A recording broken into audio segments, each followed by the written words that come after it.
Hi everyone, and welcome to this re-record of our National Year of Reading webinar, Exploring Genres, Routes to Engaging Readers. We're really pleased to welcome you here. My name is Anna. I'm the Training and Events Manager here at the SLA, and thank you so much for your patience whilst we've gotten this session re-recorded. We do have 4 fantastic speakers here today who will present for a short period of time each. So today we are exploring how genres can engage reluctant readers and encourage children to pick up a book. It's a really, really good reminder to think about how genre is a really great route to engage in young readers, and listening to children follow and talk about their own interests is so important. Finding the right genre can be a surefire way to find the right book for the right young person. So we are joined by some brilliant speakers today. We've firstly joined by Sarah McGowan, who is Professor of Literacy at the University of Edinburgh and Co-Director of Literacy Lab. So Sarah's research focuses on children and young people's reading, motivation and engagement. And she works really closely with schools, libraries and young readers to ensure her work reflects real reading experiences. We're also joined by Bridget Hamlet, who is a librarian at Rushmead Academy. She has a strong interest in supporting reading for pleasure and engaging young readers through the school library. We're then joined by Tony Jones, who is a school librarian and reviewer at Ginger Nuts of Horror. Tony has been a school librarian since 1994 and is also a lifelong horror fan. He reviews YA and middle grade horror for the Ginger Nuts of Horror website and is also the author of the YA Horror 400 Almanac, published in 2024. Finally, we'll be joined by Claire Powell, who is a New York Times best-selling illustrator and author of the Marty Moose series. She's also collaborated with many different authors, including Beth Lincoln, Kes Gray, and Simon Farnaby, with many of her books topping the charts. So without further ado, I will hand you over to our first speaker, Sarah. Thank you. My name is Sarah McGowan and I'm Professor of Literacy and Co-Director of the Literacy Lab based at the University of Edinburgh, where we spend a lot of our time researching children and young people's reading experiences and outcomes and understanding the different ways in which they engage with different text types. And I'm delighted today to be talking about exploring genres, routes to engaging readers. And the study that I'm going to be reflecting on is a research study led by Elena Santi and carried out with teenagers aged 12 to 14, researching their different perspectives and experiences with fiction. So the first genre that I'm going to focus on is mystery and crime. And as we know, this genre is associated with having elements of investigation to it, for example, where a protagonist or the reader themselves are trying to uncover a truth. The young people that we spoke to often spoke about feelings of excitement, of thrill, of anticipation with this genre, of being emotionally caught up in the suspense of the story, but also actively trying to interpret or infer characters' feelings, behaviours, or motives as they try to figure out perhaps who did it. Adventure books, on the other hand, often have more faster-paced, action-packed narratives, and many of the young people that we spoke to just mentioned lots of positive emotional experiences with this genre, feeling like they were caught up in the adventure. Now, some of these adventure books often depict personal struggles as well, and some of the young people that we spoke to spoke about really enjoying getting to know the characters as they faced different and difficult things. Fantasy books, on the other hand, often contain imaginary universes, characters, or settings, which are quite distinct from those in real life. And in fact, it was their detachment from reality that many young people enjoyed. They enjoyed often seeing how the world building aligns with real life as well, and spoke about feeling transported into different worlds. Many of the readers that we spoke to also spoke about fantasy books as giving them the opportunities to use their imagination and to explore unreal universes. Real life fiction, on the other hand, often depicts the real life experiences of ourselves and of others with a level of familiarity that is quite close to the real world. And in fact, it was often this feeling of them being familiar or quite relatable that readers like. Often they spoke about stories around family, around friendship and school. And this type of genre can really help young people to explore or reflect on themselves and also others in their life as well. And a lot of our other research has also been looking at the potential for real life fiction to promote a positive sense of self or a better understanding of others. Historical fiction, on the other hand, is typically set in a familiar place to readers, but in a recognizable time within the past. And similar to real life experience books, they often like the real life element of it. They spoke about being interested in this genre in order to learn more about past events, but also to learn more about people and how they thought, felt in the past too. And with this genre, there was quite a lot of reflection on empathy, on the potential for historical fiction to support empathy, but also perspective taking too. And finally, comedy books are often characterized by their intention to be light-hearted, fun, and to be written in a way that makes the reader laugh. And actually, a lot of the young people that we spoke to spoke about enjoying this because they were just less intellectually demanding, easy to read, not as serious, required less effort. And I think that very often this is what some young people are looking for. It's just something to help them relax and something which is accessible and easy for them to read. But of course, we know that even within a genre, there's going to be a huge diversity of experiences and across genres as well. So it's important that we don't sort of categorize books into specific genres. But beyond the text types themselves, there's also a lot of research to show that actually, as readers, we bring so much of ourselves to the books that we read in ways that can really shape and enhance the story. And I'm going to focus on four different elements now. So the first I'm going to look at is this idea of imagination.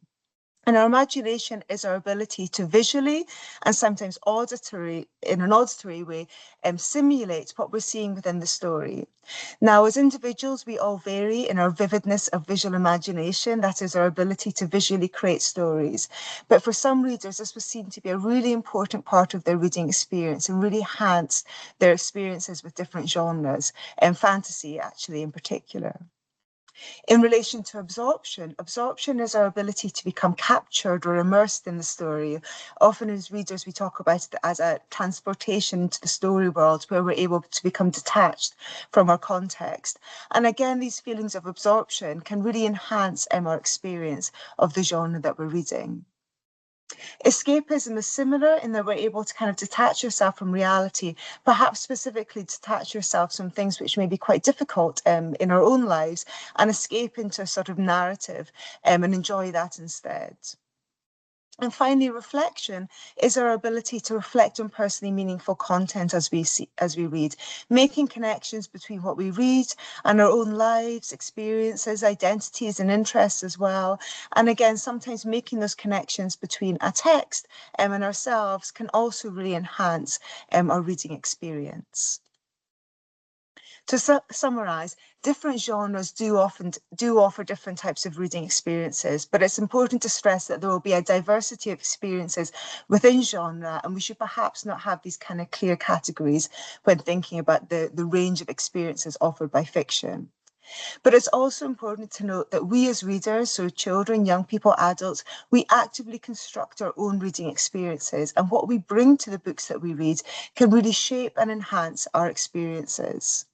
So in terms of what this means for practice, I think it's important to develop young people's knowledge of the different types of experiences offered by books so that they're able to sort of find the types of experiences that they're looking for and develop skills in book choice by giving evidence-informed strategies to help them find the kind of texts that are really going to resonate with them. If you're interested in learning any more about our research, there's a QR code to the Literacy Lab's website where we've got lots of research publications, short articles as well, and lots of other resources for teachers and librarians too. And the study that I reflected on today is a chapter in the Reading Lives of Teens book, which was published just last year. Thank you for listening. Academy in Leicester. For context, I want to explain that our school is a huge school of 1,800 students. We have readers ranging from very new to English who are still learning phonics, all the way up to students who are obviously reading at an adult level.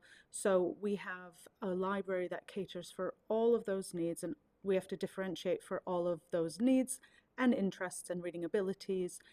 So it's incredibly diverse, and our book lists are really important because a lot of the times what we need to do is share ideas about what to read, and that idea of choice with staff in order for them to disseminate the information to students. So being able to share lists and links to things and lots of visual cues is really important to us. Our students are well versed in using online resources. A lot of our systems in school are based online. So our students are used to using our library website. We certainly encourage it during library lessons, and we demonstrate and show things. So as you can see on the screen, this is the Russian Mead Academy library website. All of you are welcome to come to this and have a little look. You can look at my reading lists, absolutely fine for you to do. You can see everything as a guest. There is no need to log in. So when we go to the specific reading lists that are created through the Accessit app, what I really like about these is you obviously can name them, you can make them however you want. You can have them viewed publicly, like these ones are publicly on view, but there are also hidden ones if you wanted to do a more specific one for a small group, for example, and didn't have it publicly on show. One of the greatest aspects of this is the ability to share a quick link with teachers. So I can send them a link on an email. I can put it onto a school newsletter for parents even. And that link is just here next to the list. So you just highlight, and then you can see this little blue opens up a little link, and then I can just copy that link and paste it into an email to somebody. So it's incredibly versatile for us, but for me, what I like is that it's dynamic. So as our stock changes, the books change, and it shows the students exactly what's in stock, what's not in stock. And if we remove a book from the system, then we can also remove it from this reading list automatically.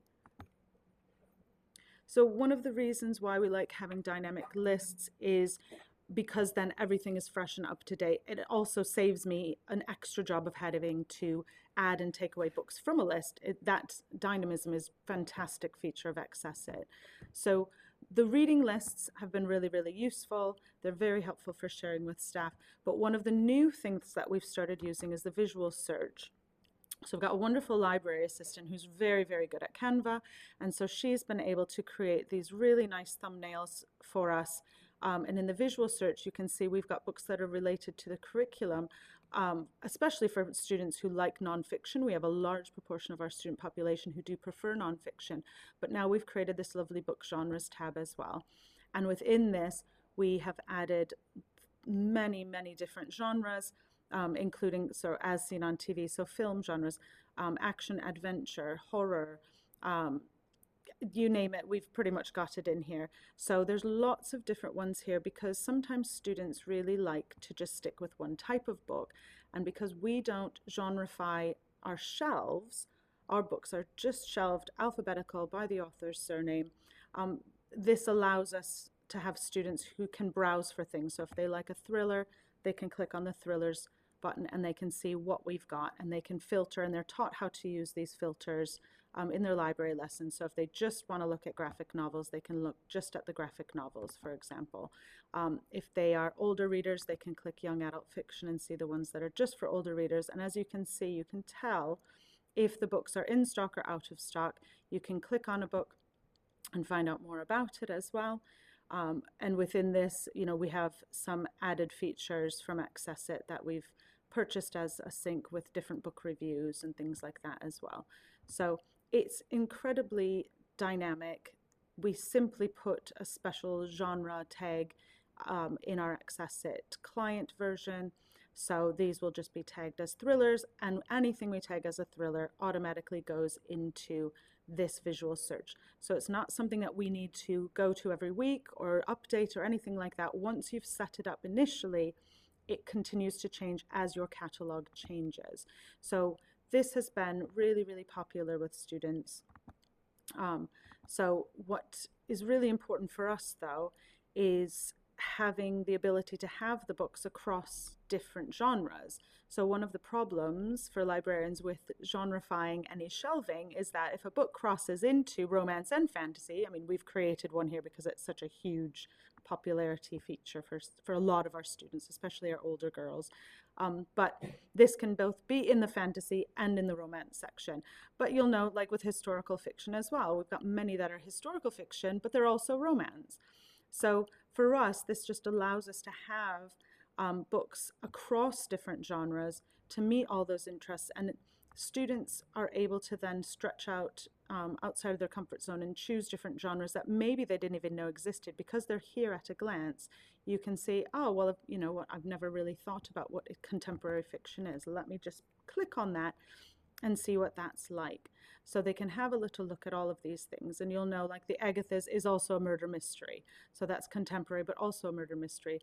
So what we really like about this is that it allows things to cross over into multiple genres as well. And we know that having that book choice and having things being really visible to students and very bright and vibrant and inviting is a huge selling point for these books. So for us, using the Accessit system, being able to share the book lists with staff, being able to have the visual search for students is a shortcut for us, really. It's a huge time saver. And so I hope, if you haven't got the Accessit system, surely your library management system will be able to do something similar. But we all know what it's like when a teacher recommends a list of books from, say, Goodreads or something like that, and they're from like 1982 and they're American, and you can't actually get them in stock and you don't have them in your library, but you've got loads of students coming to the library asking for those books. It's incredibly frustrating. So for us, we take a proactive approach and we give them some reading lists. We offer the reading lists to staff and say, hey, we can make one for you that's matched to our library, and then we'll run challenges. So the computing reading challenge, we have all of our computing books here, and this is the first one we've done as an actual hybrid reading challenge. So not only do I have computing books on a list here, we've just started using the online reading app of Sora, so we also have the book lists there. So for us, this seems like a really proactive way of doing something that benefits our library, benefits our students, and also is a shortcut for our staff. So I hope that's been helpful for you all. Thank you very much for listening. So before we go into the questions that we've got, can you tell us a little bit more about Gingernets of Horror? Yeah, so Gingernets of Horror is it's an adult horror website which has been around for 15, 16 years. So I've been curating the YA section. It's mainly YA, but it includes middle grade as well, for just coming up for 10 years.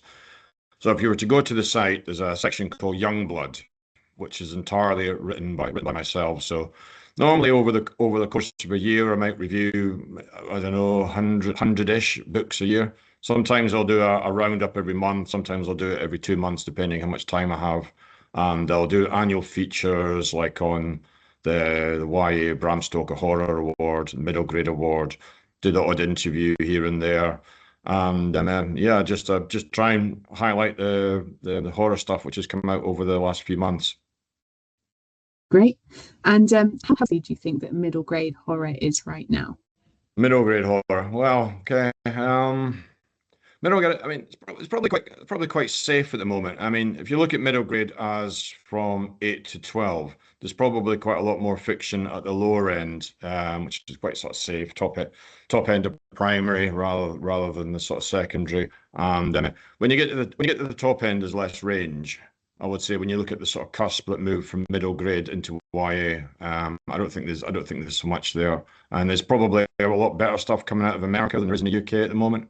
Certainly, when I was looking at the Bram Stoker Middle Grade Award recently, everything was coming out of America, and a lot of the stuff doesn't get published in the UK. So it's not going to end up in school libraries unless you use Amazon, because it's probably not going to come up on a lot of the sort of big suppliers and all the rest of it. So yeah, a lot of the best stuff, this just doesn't come out in the UK. I don't know. Horror is one of those things where there's not that many international stars, and so you know, you have popular British authors and your popular American authors, and quite often they don't sort of cross over. Yeah, something like that. I mean, yeah, there are some sort of big hits that librarians would know, like Phil Hicks and yeah, plenty of other ones to go around. But we're looking for we're looking for something which is going to sort of, I would say, I've got an example here, the sort of new point horror. Yeah, so point horror is a sort of something like this. Librarians everywhere will recognize the brand Red Eye. Not Point Horror, Red Eye, they've been around for what, 10 plus years now. So this is one of the Savage Island is a good example of one.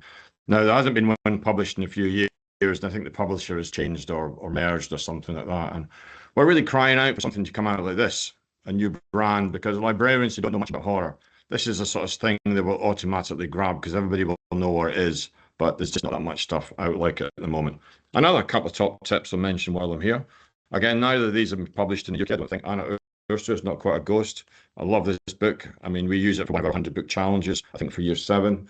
This is the new one I've just picked up quite recently because it's an author I like, Mary Aberling.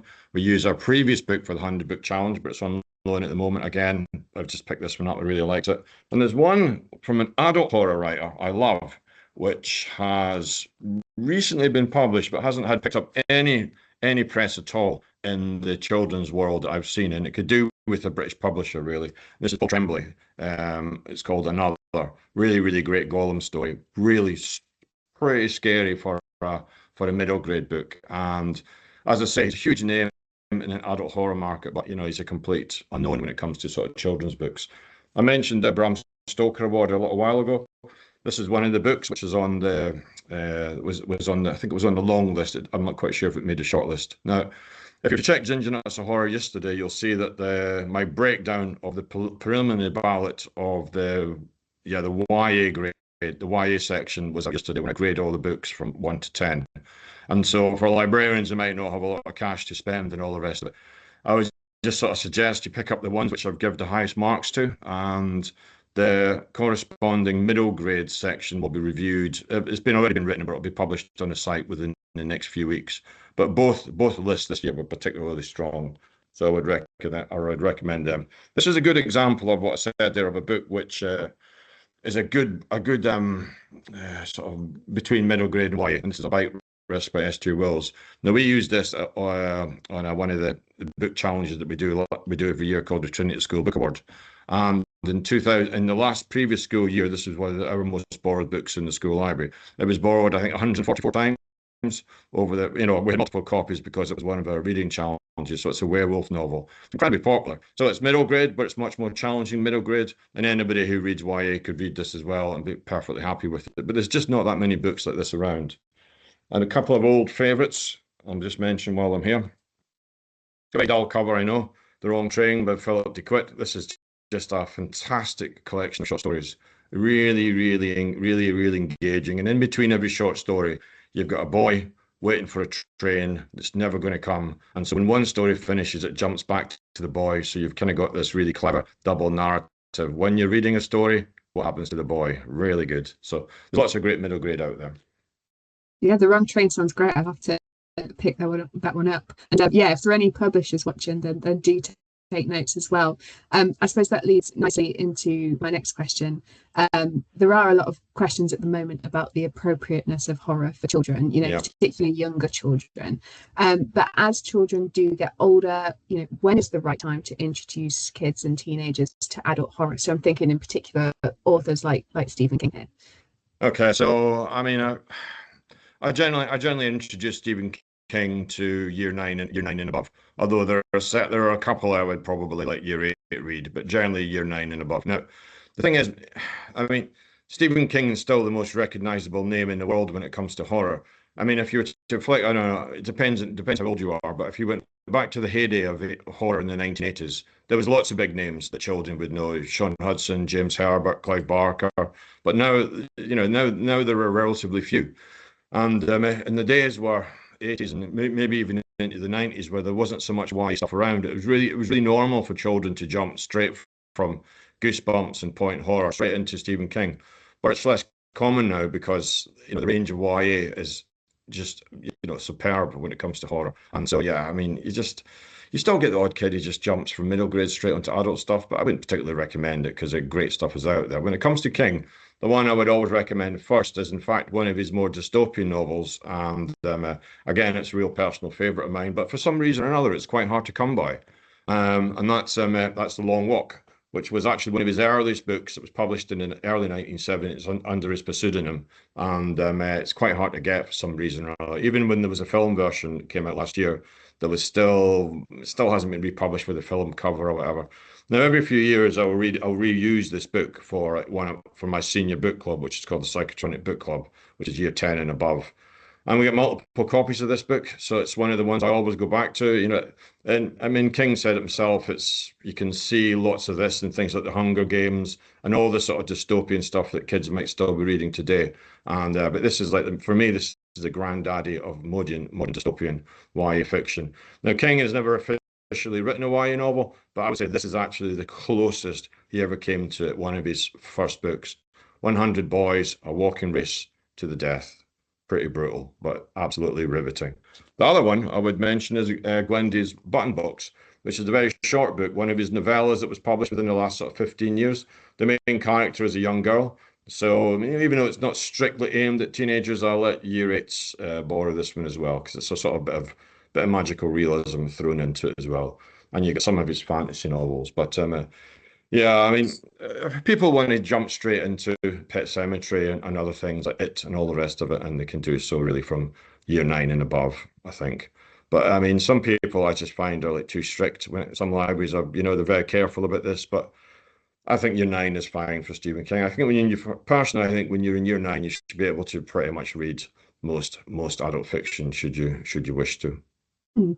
And what do you think that it is about horror that does attract younger readers? And how would you encourage someone who is perhaps a little bit reluctant to pick up a book to read, or someone who maybe hasn't tried horror before as a genre to pick it up? Yeah, yeah. I would pick out books with hooks, books that have got really easy, you know, something that you can. Children's attention span, there's no doubt about it, can come incredibly short. So we try and find books which have got hooks that can pull kids in really quickly.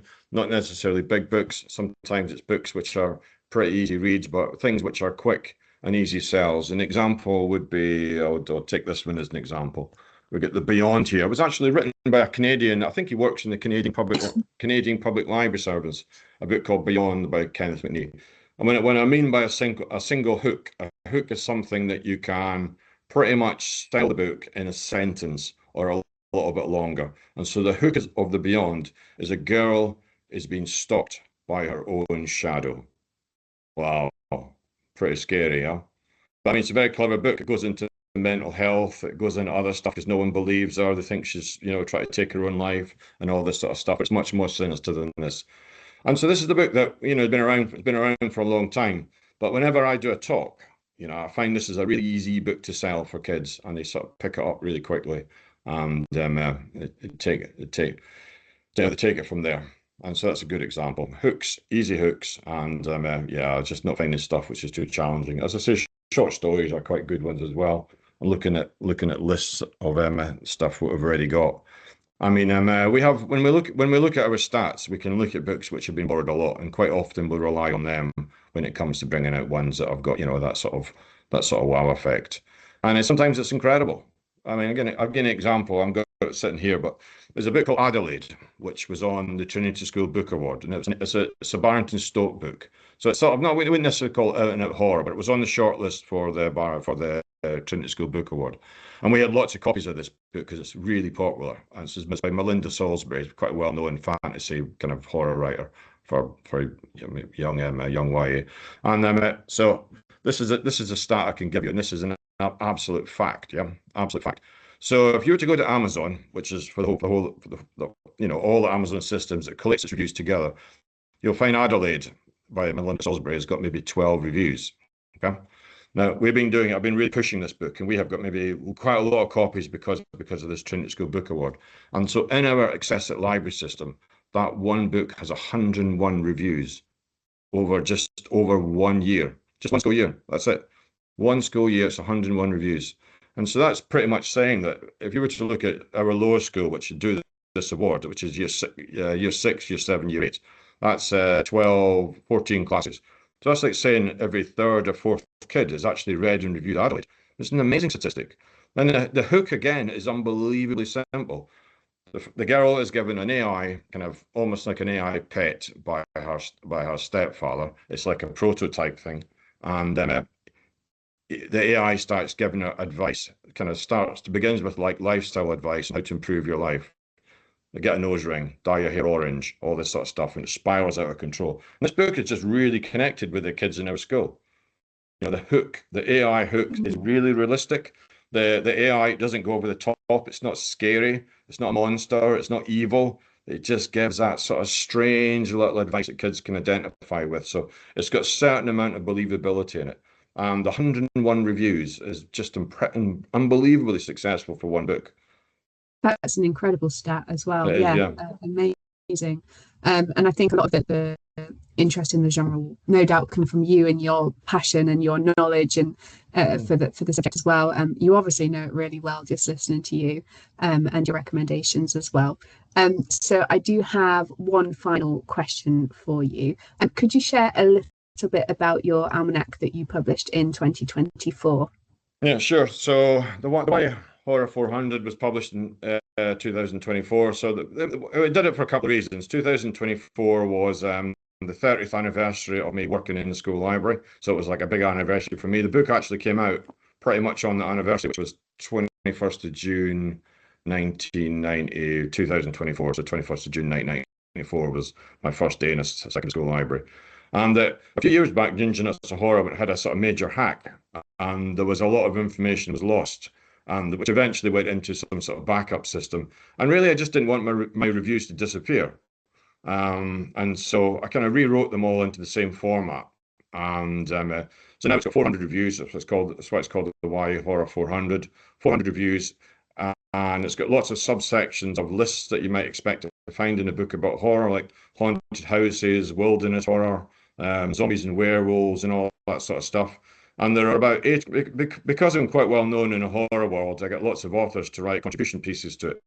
So you've got everybody like from Melinda Salisbury, who I've already mentioned, Jeremy DeQuitt, who I mentioned, who wrote The Wrong Train.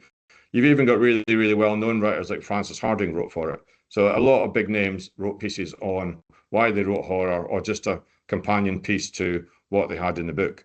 It's also got a rating system where I rate not the books with a sort of grade, but I give them a fear factor grade, and when I rate them out of 10. So I'm going to show you some books here which have got some sort of high stats, which some of them I covered in the book and some of them I didn't. So yeah, so you can get that from Amazon. It took a lot of work.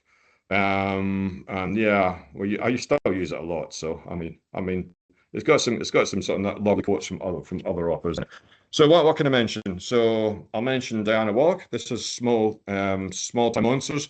Now her newest book is on the Bram Stoker Award final ballot, which I mentioned yesterday, but it's on loan at the moment. What's it called again? It's called The Silenced. So when I reviewed it, I gave it 9.5 out of 10. So this is a previous novel, which is almost as good. So if you want to check out this author, this is like about a girl whose parents are both exorcists. Terrific book. We have got Amy Lukovics. She wrote 4 YA horror novels, and she pretty much quit. She works in computer gaming now. And her books, I give them all like 9 or 10, 9 out of 10 or 10 out of 10. All of her books are absolutely amazing. I think a couple of them have been published in the UK. The other ones are just in America. You get Rory Power, she writes a combination of thrillers and horror. This one's quite new. It's been on a few lists in America, and I really enjoyed this one. It's got a great unreliable narrator, blending thriller and horror. I love authors that do something a bit different. So we've got Stephanie Perkins, who's better known for romantic sort of teen dramas sort of thing. This is what's it called again? The Woods Are Always Watching. This is really brutal for a YA horror novel, very violent, and so it's an author writing completely out of type. So it's not something you see in teen horror very often. It was probably in the adult market, it would be called hillbilly horror. So 2 girls stranded in the wilderness sort of thing. I've seen this mentioned quite a few times on different pages about K-pop, people looking for K-pop recommendations. You don't see K-pop and horror mixing together very often, but they do in this one. So this is a gruesome, gorgeous faces, which is set on a K-pop factory in somewhere in the Far East, and it's got a kind of loose sequel as well. Couple of older ones to finish. Bryn Chapek's book, The Girl from the Well. It's one of the scariest novels I read.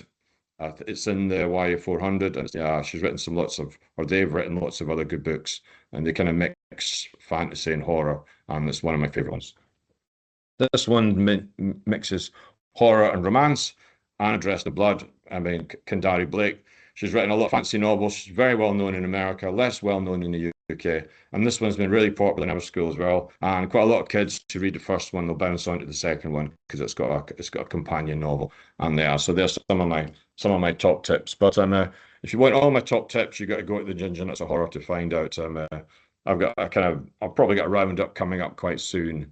And the next one coming out will be the middle grade one. But the most recent article was the one on the Bram Stoker Award, which was a really good list. Great. Thank you so much, Tony. It's always such a thrill to talk to you. And yeah, so much inspiration there and amazing recommendations. So I know I'm probably going to watch this back and write them all down, and I'm sure many of you are as well. So huge thank you for joining us. And do check out Ginger Nuts of Horror as well. Okay, so lots to get through today. So for those of you that don't know, I am the author and illustrator of the Marty Moose series, which is about a post mouse called Marty, who finds himself in a lot of calamitous situations. Marty is my authorial debut, but I've been illustrating books for around a decade, and almost all of them have been funny books, or at least had humour within them. And there's a selection of them here. And I believe that funny books are one of the most powerful tools we have to engage children. And yet I think the genre is underrated. And I tend to use humour in three main ways as an author illustrator. And the first is with funny characters. So here you can see Vern and Velma Carbuncle, and they are two toad siblings who are forever bickering, and they feature in Marty Moose First Class Mischief, which technically is book one, although the books can be read in any order. And characters like this are funny because they are relatable. And children recognise these relationships from their own lives, either with siblings or friends. And readers particularly love Nibbles Frisbee, who is a bonkers, free-spirited rabbit and who becomes, I suppose, Marty's sidekick and goes on all of the adventures with him. And I think funny characters change a child's relationship with books. I think if children laugh while reading, the experience starts to feel like play. And so here I stole a quote from Topster, one of the reviews of Marty First Class Mischief, and they said, "Nibbles is totally chaotic, lovable, and had my 5-year-old in stitches." And I love this quote because it's exactly what I was hoping to achieve when I set out to write the Marty series. And talking of series, I think funny characters work brilliantly when used across a series of books, because once children fall in love with a character, this is Hurricane Honk from book 2, Marty Moose, The Great Stampede.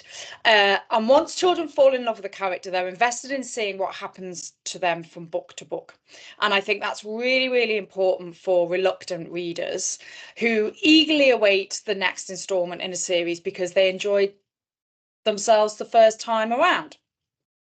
And so the second way I use humour is by putting those characters, those funny characters, in funny situations. Often they're unexpected and they are always calamitous, let's put it that way. And my main character, Marty, here he is, wants to be a great post mouse, but everything always goes disastrously wrong for him. He gets lost. His parcels get smashed. His pristine uniform ends up filthy, as we can see here, which lands him in trouble with his mum, which I think is relatable for kids who maybe got their party dress dirty before the party even started. And Marty often has to think on his paws to escape a lot of the ridiculous situations he finds himself in. So be that he's lost in Foggy Forest, as we see here, or maybe it's bandits trying to ambush him for his special delivery. And I think seeing Marty end up in these mishaps is really reassuring for children. Humour is an amazing way to introduce topics and situations that are sensitive or difficult. And by seeing Marty in these unexpected situations, I think children can see how he navigates these everyday challenges, and they get to see how he stands up to bullies and cheats, and how he finds the inner strength, resources, and the courage to overcome them, which hopefully encourages the reader to be brave themselves if they find themselves in similar situations. And the third way that I use humour in my books is through funny language. So I absolutely love using onomatopoeia words, as I think they add a lot of energy to my stories, which makes it really exciting for the reader, and it keeps their attention, and it hopefully that energy keeps them turning the page. And so again, I went on Topster, and oh, this is ferocious fanged fur monster. So alliteration is another big thing that I use in my books. And here on Topster, I was pleased to see this first quote where they said, "My son loved the alliteration and he has been making his own versions up." And I love that, because it means that hopefully when that child has closed the book, the story hasn't stopped. Their imagination is firing and they are engaging with the story off the page, so to speak. And then another quote, "Marty's marvelously awesome alliterative phrases made me giggle." And so to conclude, I think the benefits of a funny book goes way beyond the laugh itself. So funny books make us feel good, and feeling good opens up a world of possibility. When we feel good, we're more optimistic, we're kinder, we're more curious, we're more confident and resilient, better able to cope with the things that life throws at us. And I think the more children are allowed to engage with funny books, the richer and more engaging their learning and experience of life hopefully becomes. And we know that reading rates are declining, and I think one of the simplest ways to bring children back into books is to make reading fun for them. Hopefully, children want more of what makes them feel good. If they're having a good time, hopefully they'll come back for more. And so I would argue that we need funny books more than ever. And in today's digital age, I think children are a lot more aware of the world's worries than I certainly was when I was their age. And obviously, humour can offer welcome moments of relief. But they can also gently teach the child about kindness and understanding differences and friendship. And I think humour does that in a way where it never feels too cheesy or overly sentimental. And I think these are exactly the kind of gentle lessons that our future generation needs to be learning and embodying. And I've selfishly not mentioned any other funny books by other authors today, but I sort of figured that as librarians, you will know funny books that are available probably better than I do. So I probably don't need to mention the wealth of amazingly funny books that are out there that can engage children. And what I wanted to do instead today was give you a glimpse into how I, as an author and an illustrator, approach humour, and why I think humour is one of the most important genres that we have, especially for younger readers. And it's definitely a genre that I will be championing for years to come.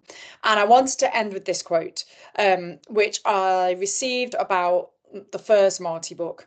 And I think it really validated for me why funny books are so important. And so if you don't mind, I'm going to just read it out verbatim. So it says, "We excitedly read this across 2 bedtimes. It's just what we needed to reignite my daughter's love for reading. We absolutely adored reading this together. My daughter repeatedly saying, I need to know what happens after each chapter, eager for us to read on. The story is so full of fun and chaos, and my daughter loved pointing out Marty's alliterations every time he got himself into a pickle, which was a lot. And I love this quote because it pretty much sums up the three things that I said at the beginning that I set out to do when I write and illustrate my books, which is create funny characters that find themselves in unexpected situations, and the language supports that. And what I also love about this quote is how reading funny books brings people together. Because I think when you have the opportunity to read a funny book out loud, whether that's with your own children or with a class or in a library, laughter gives everybody a sense of togetherness, and it makes people feel closer to one another, and I think it builds friendships and communities. And it's certainly something that I see when I do school events, is that the more children are laughing, the more they are engaging with one another, and it almost feels like a shared moment. And so I love this quote, and I thought it was a perfect way to end. And I really hope that you have enjoyed my probably longer than 8 minutes session today. And thank you very much for having me. And I look forward to hopefully meeting you in person at some point. Thank you. Bye-bye.